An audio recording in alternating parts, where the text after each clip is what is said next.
ফোনের পরে হতনত হয়ে মারা গিয়ে দিয়ে 9:45 মারা গিয়ে তো না মারা গিয়ে না ওদের বাড়ি করা মনে আদি দিয়ে একটু তাড়াতাড়ি পাই কিছুটাই আসে না। আমি তো কিসের জন্য ওদের মোবারককে নিয়ে একটু সমস্যা হয়েছে। আমি তো কি সমস্যা হয়েছে আমাকে একটু বলেন না, আমি জিজ্ঞেস করে দেখি।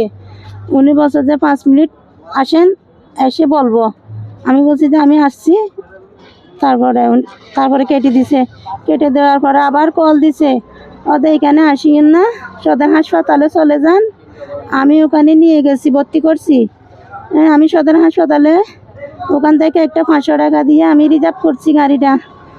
আবার উনি আবার কল দিছে, মানে কি রাস্তার এক মাসে চলে আসছি, আমি অনেক দূরে চলে আসছি। উনি আবার কল দিয়ে বলতেছে ওদের সদর হাসপাতালে আসতে হবে না, রিসোর্টে আসেন। আমি তো সরাসরি বলেন কি হয়েছে আমার ছেলের, উনি বলতেছে না। আমি যখন আমার ওখান থেকে আমার ভাইয়ের একটা গাড়ি নিয়ে গেছি, যাওয়ার পরে ঢুকতেছি, ঢুকার পরে ওখানে সহ কেউ নাই।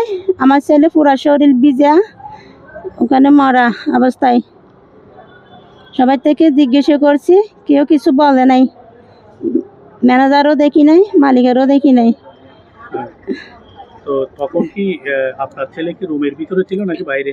রুমের ভিতরে। দরজা খোলা ছিল না বন্ধ ছিল? রুম আমি যখন যাচ্ছি আমাকে ঢুকতে দিচ্ছে না, তখন বাইরের থেকে লক করা। হ্যাঁ, আমি বলছি যে লক খুলেন, না হলে আমি ব্যাংকে ঢুকবো। উনি কিছুতে খুলতেছে না।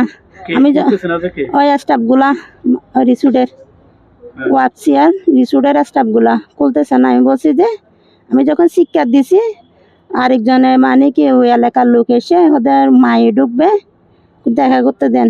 একটা এলাকার লোক এসে ওখানে খুলে দিছে দরজাটা। এরকম যদি এটা যদি সত্যি হয়, আমার বাচ্চার আমি বিচার চাই। ওইটা আমি সবাই আমার কেউ নাই, আমার 3টা বাচ্চা, আর আমার স্বামীও নাই। ওটা মানে কি আমি যাওয়ার আগে ওনারা ধুয়ে ফেলছে মনে হয় ওখানে সব বিছানাপত্র। আমার মানে কি ছেলের শরীর ভিজা পুরা। তখন এরকম যদি হয়, আমার ছেলের বিচার চাই আমি। আমার ছেলের ছাড়া আমার কেউ নাই, আমার পৃথিবীতে আমার কেউ নাই। আমি ছেলে আমি নিজে ইনকাম করি খাই।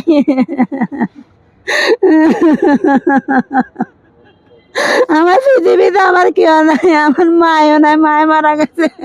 এখানে একজন লোক মারা গেছে স্টুডেন্টে। আমরা যতটুকু ধারণা হচ্ছে এরার কথা অনুযায়ী ওনার ভিতরে কোনো রহস্য, যেহেতু উনি 2জন লোক ছিল, একজন লোক জীবিত ছিল আর একজন লোক মারা গেছে। তো উনার এত ডাকাটাকির পরে জীবিত লোকটা দরজা খুললো না কেন? দরজা ব্যাংকে বার করার পরে একজন মৃত্যু যে দেখছে, কোনো প্রশাসনকে না জানাইয়া এরা কিভাবে ওখান থেকে উদ্ধার করছে। আর আমরা তো নিজে অনেক জায়গায় যখন মৃত্যু লাশ যখন উদ্ধার করতে যাই, সিআইডি না আসা পর্যন্ত আমরা ওটা ধরতে পারি না।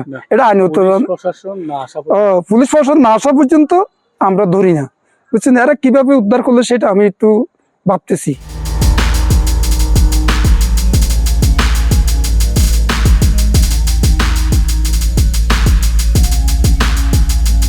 ম্যানেজারে খবর দিয়ে নিয়ে গেছে, আমি ওখানে গেছি।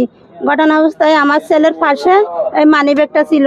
মানি ব্যাগের ওনার ছোট ভাইয়ের ছবি ছিল একটা, ওর বোনের ছেলে একটা ছোট আছে, ওনার ছবি ছিল, আর মোবারকেরও ছবি ছিল একটা। মোবাইল টাকাইও ছিল। আমি গিয়ে দেখছি মোবাইলটা আরেকজনের হাতে, আমি মোবাইলটা পাই নাই।